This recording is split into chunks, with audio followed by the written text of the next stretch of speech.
ഈ പുത്തൻ ദേവാലയത്തിൽ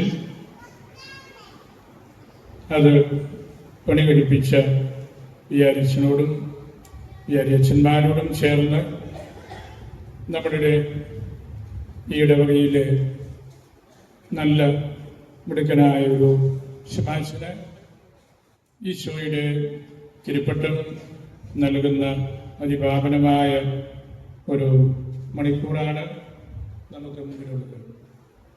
അതിനു വേണ്ട ക്രമീകരണങ്ങളെല്ലാം ബഹുമാനപ്പെട്ട ജീവനച്ഛൻ വികാരിച്ചൻ ഒരുപാട് ദിവസങ്ങൾക്ക് മുമ്പ് തന്നെ ക്രമീകരണം ചെയ്യുകയും വളരെ കൃത്യനിഷ്ഠയോടുകൂടി ഇതിനു വേണ്ട എല്ലാ കാര്യങ്ങളും ഉറപ്പാക്കുകയും ചെയ്തത് വലിയ സന്തോഷകരമായ കാര്യമാണ്.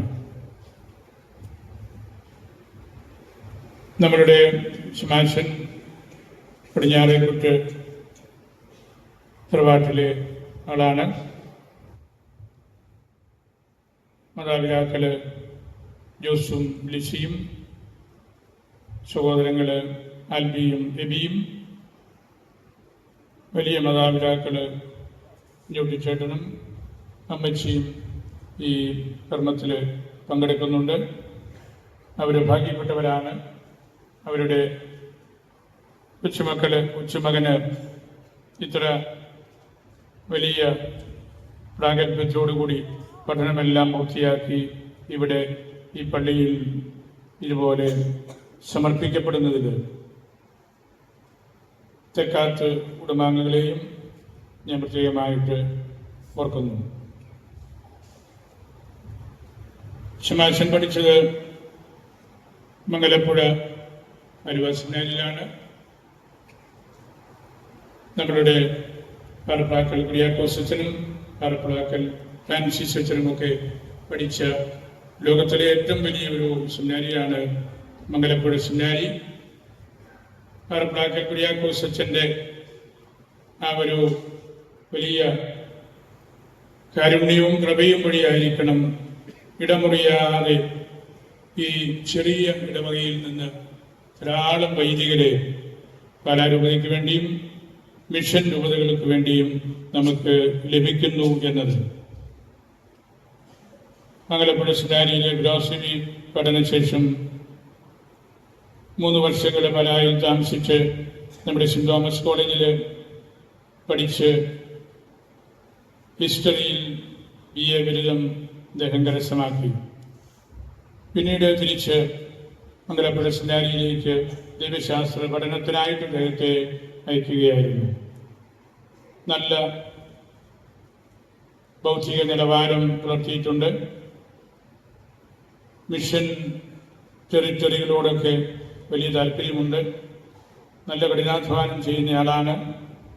ആധ്യാത്മികമായിട്ട് നല്ല ഉണർവുള്ള കുട്ടിയാണ്. ഒരു ദിവസം പോലും അസുഖം പിടിച്ച് ക്ലാസ്സിൽ നിന്ന് മാറി നിൽക്കേണ്ടി വന്നിട്ടില്ല. നല്ല ഇൻ്ററാക്ഷൻസ്, ഇടപെടലുകൾ സഹപ്രവർത്തകരോടും പഠിപ്പിച്ച ഗുരുഭൂതന്മാരോടുമൊക്കെ നടത്തുവാൻ അദ്ദേഹത്തിന് കഴിഞ്ഞിട്ടുണ്ട്. ക്ലാസ്സുകളിൽ ഇടപെടാനും സംശയങ്ങൾ ചോദിക്കാനുമെല്ലാം പ്രാപ്തിയുള്ള ആളാണ്.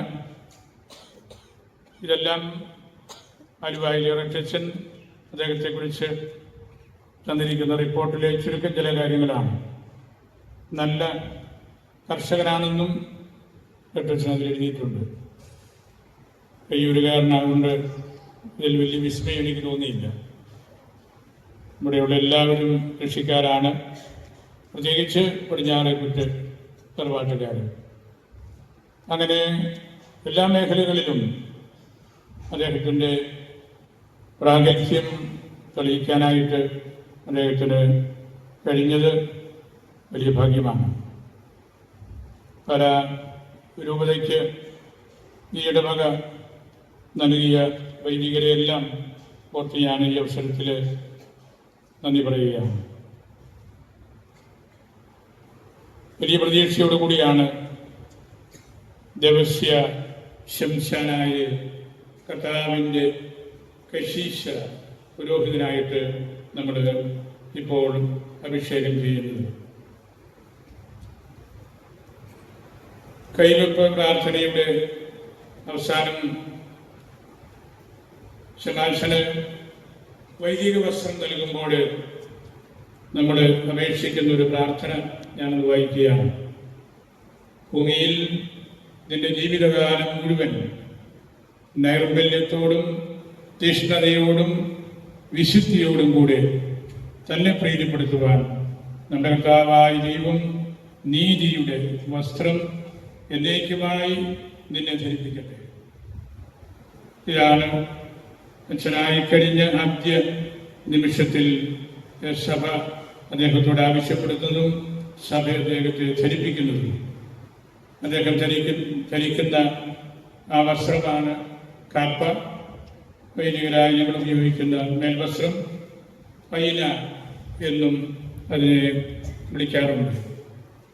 യെശയ്യാ 61:10 വരൻ പുഷ്പമാല്യം അണിയുന്നത് പോലെയും വധു ആഭരണഭൂഷിതയാകുന്നത് പോലെയും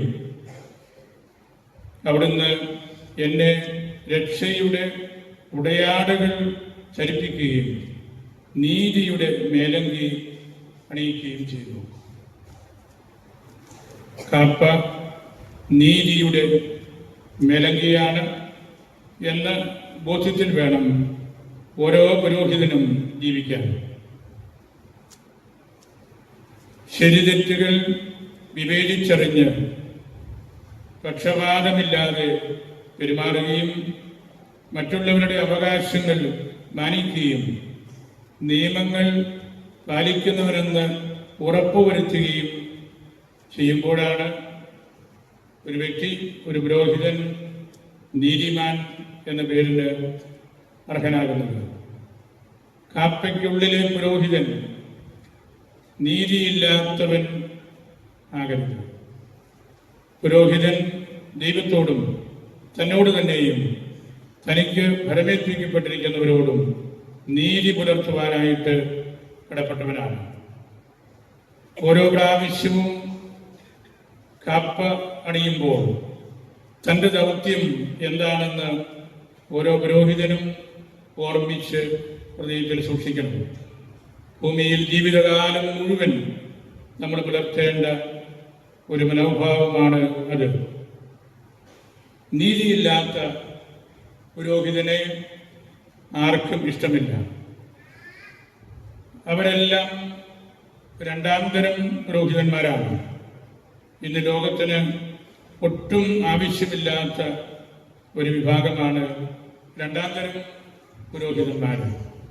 കർത്താവിൻ്റെ നീതിയും ദൈവത്തിൻ്റെ രഹസ്യവും ലോകത്തെ അറിയിക്കാനും പഠിപ്പിക്കാനും ആന്തരവിശുദ്ധിയുള്ള പുരോഹിതന്മാരാണ് ഇന്ന് ലോകത്തിന് ആവശ്യം. പൗലോസ് തിമോത്തിക്കുള്ള ലേഖനത്തിൽ 2 തിമോത്തി 2:24 കർത്താവിൻ്റെ ദാസൻ കലഹപ്രിയനായിരിക്കരുത്, എല്ലാവരോടും സൗമ്യതയുള്ളവനും യോഗ്യനായ അധ്യാപകനും ക്ഷമാശീലനും ആയിരിക്കണം. നിയമാനുസൃതം മത്സരിക്കാത്ത ഒരുവന് കിരീടം ലഭിക്കുകയില്ല. ഏത് മേഖലയിലാണെങ്കിലും, കായിക മേഖലയിൽ മാത്രമല്ല, നിയമാനുസൃതം മത്സരിക്കുമ്പോഴാണ് കർത്താവിൻ്റെ ശുശ്രൂഷ ചെയ്യുന്ന പുരോഹിതന്മാരായിട്ട് നമ്മൾ മാറുന്നതും, അല്ലെങ്കിൽ ദൈവജനം നമ്മളെ ആ തരത്തിൽ കണ്ട് വിലയിരുത്തുന്നതുമെല്ലാം. നമുക്ക് ഈ ഇടവകയ്ക്ക് ദൈവം തന്ന ഭാഗ്യം വലിയ ചരിത്രമാണ്. അത്രമാത്രം നല്ല അച്ഛന്മാരെ ഒരു രൂപതയ്ക്ക്, അതും ഒരു ചെറിയ ഇടവകയിൽ നിന്ന് ലഭിക്കുക എന്നത് എളുപ്പമുള്ള കാര്യമല്ല. ഇവിടുത്തെ കുടുംബങ്ങളുടെ എണ്ണം വെച്ച് നോക്കിയാൽ കയ്യൂരും മേരിലാൻഡും എല്ലാം ഏറ്റവും മുമ്പിൽ നിൽക്കുന്ന ഇടവകളാണ്. ധാരാളം വൈദികർ, നല്ല അച്ഛന്മാരെ ഈ സഭയ്ക്ക് വേണ്ടി നൽകിയ നല്ല ഇടവകളാണ്. തികഞ്ഞ അധികാരത്തോടെ നീ ജനങ്ങളെ ഉദ്ബോധിപ്പിക്കുകയും ശാസിക്കുകയും ചെയ്യുക. ആരും നിന്നെ അവഗണിക്കാതിരിക്കട്ടെ. കർത്താവിൻ്റെ പുരോഹിതനെ ആരും മാറ്റി നിർത്തരുത് എന്ന് വിശുദ്ധ പൗലോസ് തൻ്റെ സഹപ്രവർത്തകരെ ഉപദേശിക്കുന്നതും എല്ലാം നമ്മൾ കണ്ട് ബോധ്യപ്പെടേണ്ട കാര്യമാണ്. പരിശുദ്ധ ലേയോ മാർപ്പാപ്പ തൻ്റെ ദിലെക്സിറ്റെ എന്ന പ്രബോധനത്തിൽ പറയുന്നൊരു കാര്യം, ക്രൈസ്തവ സ്നേഹം സകല പ്രതിബന്ധങ്ങളെയും തകർക്കുന്നു, അകന്നിരിക്കുന്നവരെ അടുപ്പിക്കുന്നു, അപരിചിതരെ ഒന്നിപ്പിക്കുന്നു, ശത്രുക്കളെ രഞ്ജിപ്പിക്കുന്നു. വിളക്കിച്ചേർക്കാൻ മനുഷ്യന് അസാധ്യമായ വിള്ളലുകളെ അത് യോജിപ്പിക്കുന്നു. അത് അത്ഭുതങ്ങൾ പ്രവർത്തിക്കുന്നു.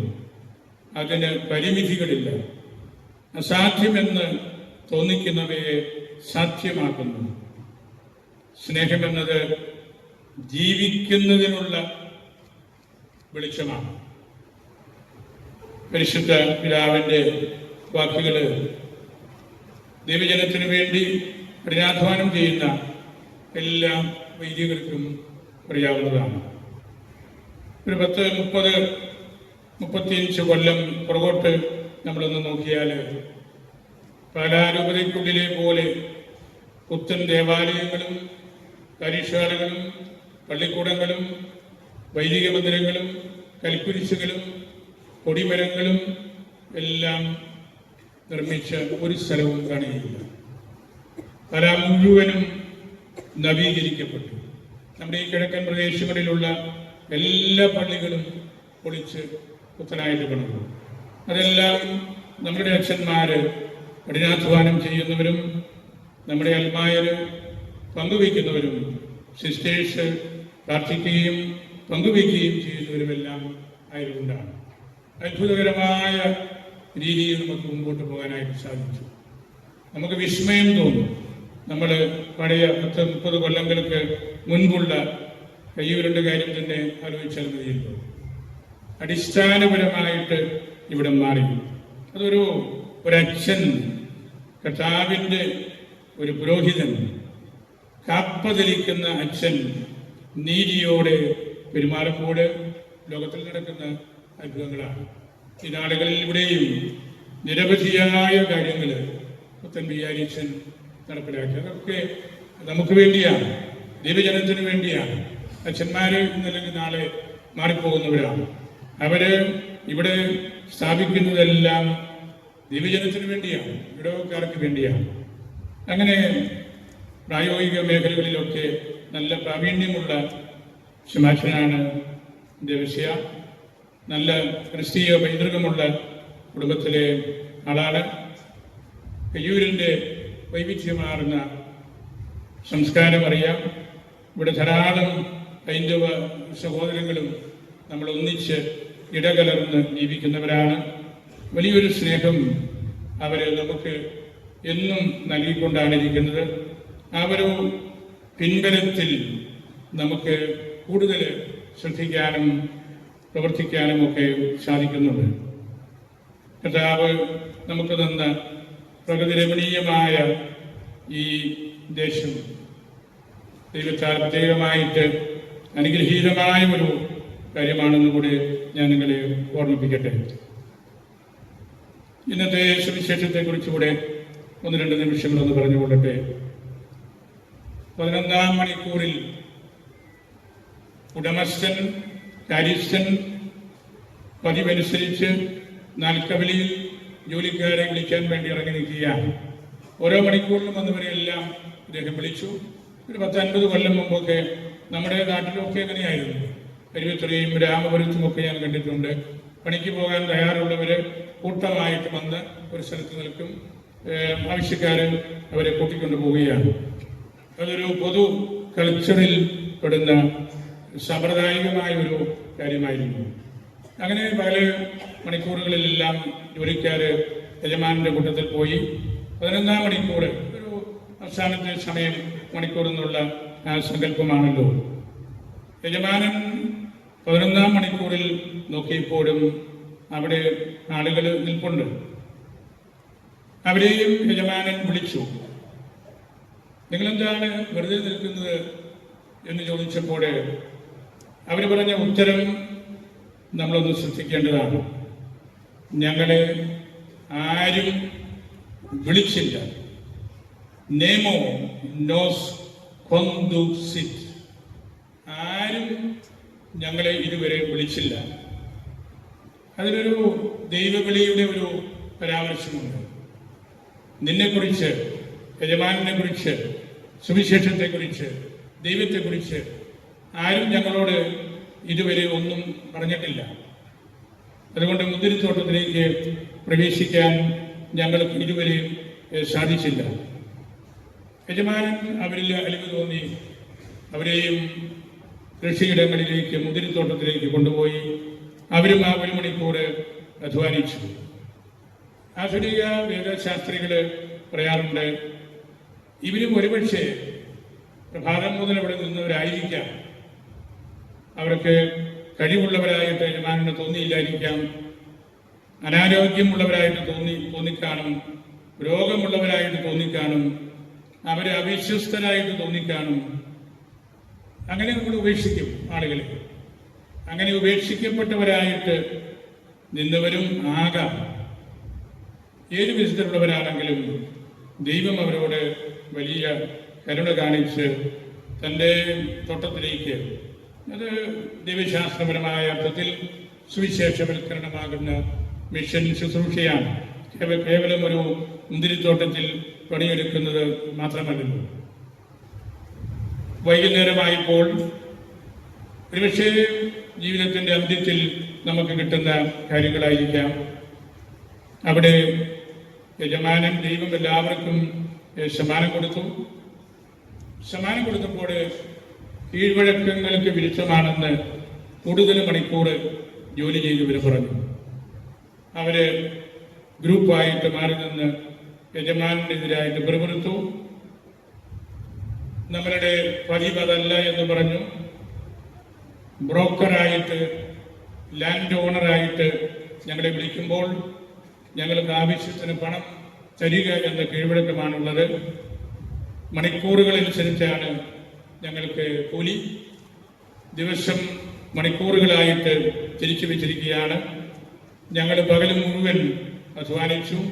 വെയിൽ കൊണ്ടു, ചൂടായിരുന്നു, ഞങ്ങൾക്ക് ഭക്ഷണമില്ലായിരുന്നു. അതൊക്കെ ഒരു മിഷൻ ദേശത്ത് ഒരു വൈദികൻ അനുഭവിക്കുന്ന കാര്യങ്ങളാകാം.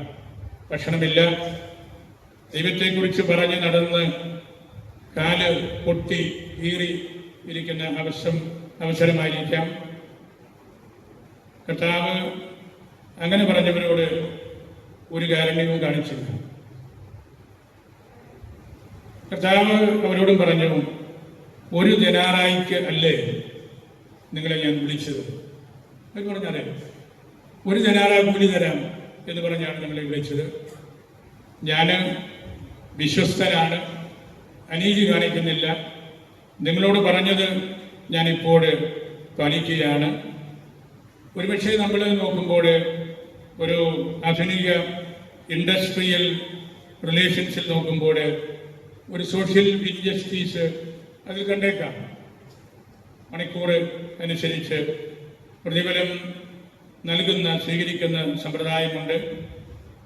ഈ മാസ്റ്റർ ഒരു നല്ല ഇക്കോണമിസ്റ്റ് ആയിരിക്കുകയില്ല, ഇൻഡസ്ട്രിയലിസ്റ്റ് ആയിരിക്കുകയില്ല. പക്ഷേ അതുവഴി ദൈവം നമ്മെ പഠിപ്പിക്കുന്ന ഒരു കാര്യമുണ്ട്. എൻ്റെ കൂട്ടത്തിൽ ജോലി ചെയ്യുവാനായിട്ട് സമയം തീർന്നു പോയിട്ടില്ല. ഇപ്പോഴും അതിനുള്ള അവസരമുണ്ട്. You can enter into the field of life with full commitment and sincerity. ഒറ്റ ക്രൈറ്റീരിയൻ മാത്രമേ ഉള്ളൂ, വിശ്വസ്തനായിരിക്കണം. ഇക്കണോമിക് ആയിട്ടുള്ള ക്രൈറ്റീരിയൻ നോക്കിയല്ല ഞാൻ എൻ്റെ കൂട്ടത്തിൽ ആളുകളെ വിളിക്കുന്നത്. അവർക്ക് ഇഷ്ടപ്പെട്ടില്ല. പക്ഷേ നമുക്കറിയാം, ദൈവം നമുക്ക് നൽകുന്ന ദേനാറ അത് സ്വർഗമാണ്. നമ്മൾ 100 കൊല്ലം ജീവിച്ച് അതിലൊരു 90 കൊല്ലവും നമ്മൾ അധ്വാനിച്ച് ദൈവത്തെ സ്തുതിച്ചവർക്കും അവസാനത്തെ 1 മണിക്കൂറിലെങ്കിലും മാനസാന്തരപ്പെട്ട് ദൈവത്തെ സ്തുതിച്ചവനും സ്വർഗമാണ് കിട്ടുന്നത്. സ്വർഗത്തിൽ ചെറുതായ ഒന്നും ദൈവം ആർക്കും കൊടുക്കുന്നില്ല. അത് 1-ാം മണിക്കൂറാണോ, 6-ാം മണിക്കൂറാണോ, ദീർഘമായൊരു കാലഘട്ടമാണോ, 11-ാം മണിക്കൂറാണോ, ഇതൊന്നും ദൈവം ക്രൈറ്റീരിയനായിട്ട് നോക്കുന്നില്ല. ദൈവത്തിൻ്റെ നീതി, ദൈവത്തിൻ്റെ കരുണ, അതാണ് ഇത് പഠിപ്പിക്കുന്നത്. ഒരു വൈദികനും ഇതുപോലെ ആകണം എന്നാണ് എൻ്റെ ഉള്ളിലെ തീവ്രമായ ആഗ്രഹം. ദൈവജനത്തോട് കരുണ കാണിക്കുന്നവർ, അവരുടെ ആവശ്യങ്ങളിൽ താല്പര്യമുള്ളവർ, എല്ലാവരെയും ഒരുപോലെ കാണുന്നവർ, നീതി എന്ന ആ മേൽവസ്ത്രത്തിൻ്റെ വ്യാഖ്യാനമായിട്ട് ജീവിതത്തെ എന്നും കൊണ്ടു നടക്കുന്നവർ, അങ്ങനെയുള്ളവരാണ് നമ്മുടെ അച്ഛന്മാരും ബഹുഭൂരിപക്ഷം. ഞാൻ ആദ്യം പറഞ്ഞില്ലേ, ഈ പാലായെ ഇതുപോലെ ആക്കിയെടുത്തത് നമ്മുടെ അച്ഛന്മാരാണ്, അവരുടെ അധ്വാനമാണ്. എന്തുമാത്രം വെയിലും ചൂടും ഈ വടക്കേമംഗലത്തിനൊക്കെ ഇവിടെ അനുഭവിച്ചു. അദ്ദേഹത്തെ വല്ലപ്പോഴും ഇവിടെ വന്ന് കാണുമ്പോൾ പൊടികൊണ്ടില്ലാത്ത, പണ്ടൊരു വല്യച്ഛനോട് പറഞ്ഞു, അങ്ങനെ എപ്പോൾ കണ്ടാലും പൊടിപൂരനാണ്, ഓടി നിറഞ്ഞ് നിൽക്കുകയാണ്. ഇവിടെ കിടന്ന് അധ്വാനിച്ച് ഓടി നടന്ന് വെയിലും കൊണ്ട്. അതുകൊണ്ട് നമ്മുടെ രൂപതയിലെ ഏറ്റവും നല്ല ഒരു പള്ളിയും ഒരു പള്ളിക്കൂടവും എല്ലാം നമുക്കായി. അങ്ങനെ നമുക്ക് അധ്വാനിക്കുന്ന വൈദികരാണ് നമ്മുടെ രൂപതയിലുള്ളത്, നമ്മുടെ ഇടവകയിൽ നിന്നുള്ളത്. അതുകൊണ്ട് നമുക്ക് ദൈവത്തെ സ്തുതിക്കുവാനുള്ള വലിയൊരു അവസരം കൂടിയാണ്. ദൈവം ഏത് സമയത്തും തൻ്റെ ശുശ്രൂഷയ്ക്കായിട്ട് നമ്മെ വിളിക്കുമ്പോൾ നമുക്ക് സ്വർഗത്തിൽ കുറഞ്ഞതൊന്നും ദൈവം തരികയില്ല. പരിശുദ്ധ ലേവ മാർപ്പാപ്പ ഈ നാടുകളിൽ ആവർത്തിച്ച് പറയുന്ന ഒരു കാര്യം കൂടെ പറഞ്ഞ് ഞാൻ അവസാനിപ്പിക്കുകയാണ്.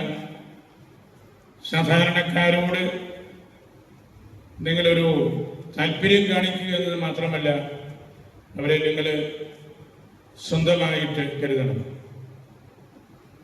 ക്രിസ്മസ് രാത്രിയിൽ പരിശുദ്ധ പിതാവ് പറഞ്ഞു, പാവപ്പെട്ടവരെ തള്ളിക്കളയുമ്പോൾ ദൈവത്തെയാണ് നമ്മൾ തള്ളിക്കളയുന്നത്. പാവപ്പെട്ടവരാണ് പ്രിവിലേജിയും പൗപ്പരും. പാവപ്പെട്ടവൻ എന്ന ആ ഒരു പ്രിവിലേജ് നമുക്ക് ദൈവത്തെ കാണാനും ദൈവത്തിൻ്റെ കൂട്ടത്തിലായിരിക്കാനുമുള്ള ഒരു അവസരമാണ്.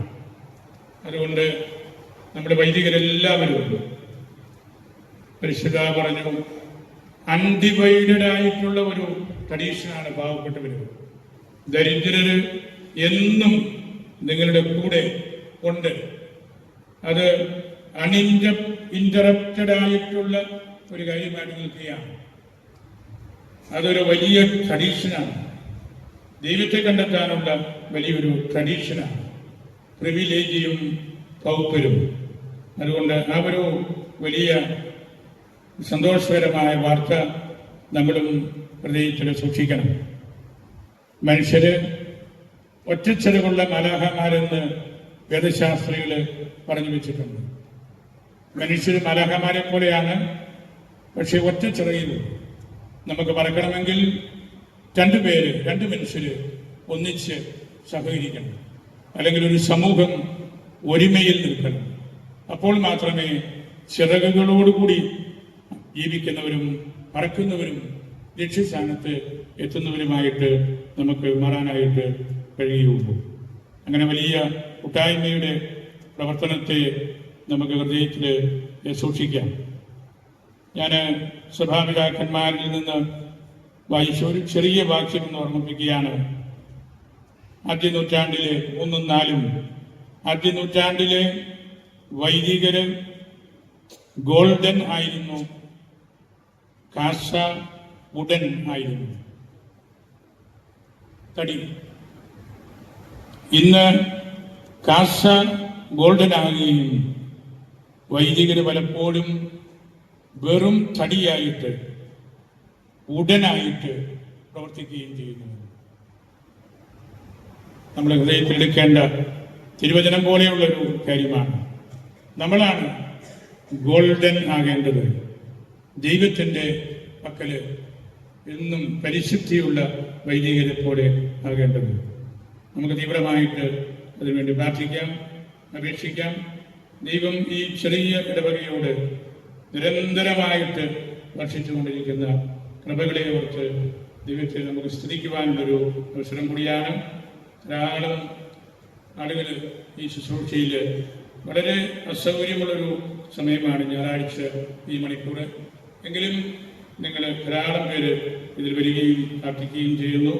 ശുമാക്ഷൻ ബന്ധപ്പെട്ടിരുന്ന ഇരിഞ്ഞാലക്കുടയിൽ നിന്നൊക്കെ ധാരാളം പേര് ഈ പ്രാർത്ഥനയിൽ അഭിഷേക കർമ്മത്തിൽ വന്ന് പങ്കെടുക്കുന്നുണ്ട്. ഇരിഞ്ഞാലക്കുടക്കാർക്ക് കയ്യൂര് കാണുമ്പോൾ തീർച്ചയായിട്ടും ഒരു വിസ്മയമായിരിക്കും. അക്കാര്യത്തിൽ ഒരു സംശയവും വേണ്ട. എൻ്റെ കൂട്ടത്തിൽ ഒരിക്കലും വടവാതൂര് അച്ഛന്മാർ ഇരിഞ്ഞാലക്കുട, തൃശ്ശൂർ, എറണാകുളത്ത് നിന്നൊക്കെയുള്ളവർ ഇവിടെ വരികയുണ്ടായി. ഇവിടെ വന്നിറങ്ങിയപ്പോൾ മുകളിലത്തെ പള്ളിയിലായിരുന്നു. അതിലൊരു അച്ഛൻ ചോദിച്ചു, ഇവിടം കൊണ്ട് ലോകം അവസാനിക്കുകയാണല്ലേ എന്ന്. ഇവിടെ നല്ല ഭൂപ്രകൃതി കണ്ടപ്പോൾ ഇനി ഇതിന് അപ്പുറത്തേക്ക് ഒന്നും കാണാനില്ല, ഒന്നും കാണേണ്ടതുമില്ല. ഇവിടെ കയ്യൂര് കണ്ടപ്പോൾ ഇത് ലോകത്തിൻ്റെ എൻഡാണെന്ന് വടവാതൂർ പഠിപ്പിച്ചുകൊണ്ടിരുന്ന അച്ഛന്മാര് തമാശാണെങ്കിലും ആയിട്ടാണെങ്കിലും അത് പറഞ്ഞ് ഞാൻ ഓർക്കുകയാണ്. ഇരിഞ്ഞാലക്കുടക്കാർക്ക് പ്രത്യേകിച്ചും അതുപോലെ തന്നെ തോന്നുന്നു. കാരണം വളരെ വ്യത്യസ്തമായ സ്ഥലങ്ങളാണിത്. അവര് ഇത്ര ദീർഘമണിക്കൂറുകൾ യാത്ര ചെയ്ത് ഇവിടെ വന്ന് ഈ ശുമാക്ഷനോടുള്ള വലിയ കരുതൽ കൂടിയാണ്. നമുക്ക് ഈ നല്ല ശുമാക്ഷനെയും ഒരു മണിക്കൂറിനുള്ളിൽ നല്ലൊരു വൈദികനെയും വരുന്ന ദൈവത്തെ നമുക്ക് സ്തുതിക്കാം. ഇരിഞ്ഞാലക്കുട തറവാട്ടുകാരെ ഞാൻ പ്രത്യേകമായി ഓർക്കുന്നു. അവരുടെ വലിയ മാതാപിതാക്കൾ മുതൽ എനിക്ക് പരിചയമുണ്ടായിരുന്നു എന്നതുപോലെ പിന്നീടുള്ള തറവാട്ടിലെ വലിയ ആളാണ് കുഞ്ഞുട്ടിച്ചേട്ടന്, അതുപോലെ അദ്ദേഹത്തിൻ്റെ ജ്യേഷ്ഠൻ പക്ഷേട്ടനുണ്ടായിരുന്നു. അങ്ങനെയുള്ള കുടുംബവുമായിട്ടും അവരുടെ മക്കളുമായിട്ടുമെല്ലാം എനിക്ക് വലിയ അടുപ്പവും ഇഷ്ടവുമാണ്. അവർ നല്ല പൈതൃകം സംരക്ഷിക്കുന്നവരും ഈശോയെ കൂട്ടുപിടിക്കുന്നവരുമാണ്. അതാണല്ലോ നമുക്ക് ആത്യന്തികമായിട്ട് വേണ്ടത്. ആ ഒരു നല്ല മാതൃകയിൽ നിൽക്കാൻ നിങ്ങൾ ഇടയാകട്ടെ. സ്നേഹിതയായ വിയാരിസിനെ ഒരിക്കൽ കൂടി ഓർക്കുന്നു. അദ്ദേഹത്തിൻ്റെ വലിയ സാമർഥ്യം ഈ ചെറിയ കയ്യൂരിനെ വീണ്ടും വലിയ സംസാര വിഷയം ആക്കുന്നുണ്ട്. കയ്യൂര് ഭീമന്റെ സ്ഥലമായിരുന്നു എന്നൊക്കെയാണല്ലോ നമ്മുടെ ഒരു സങ്കല്പം. അതൊരു വർത്തമാനമാണ്, ഒരു പറച്ചിലാണ്, ഒരു അഭിമാനമാണ്. അങ്ങനെയുള്ള കാര്യങ്ങളൊക്കെ ഇവിടെ വീണ്ടും നടക്കുന്നു, സംഭവിക്കുന്നു. കയ്യൂര് വളരുന്നു. അതിലെനിക്കും വലിയ സന്തോഷമുണ്ട്. നിങ്ങളെല്ലാവരെയും ഈശോയുടെ ഹൃദയത്തിൽ സമർപ്പിക്കുന്നു. പരിശുദ്ധ അൽഫോൻസാമ്മയോട് പ്രാർത്ഥനകൾ ധ്യാനിച്ച് എൻ്റെ വാക്കുകൾ ഉപസംഹരിക്കുന്നു.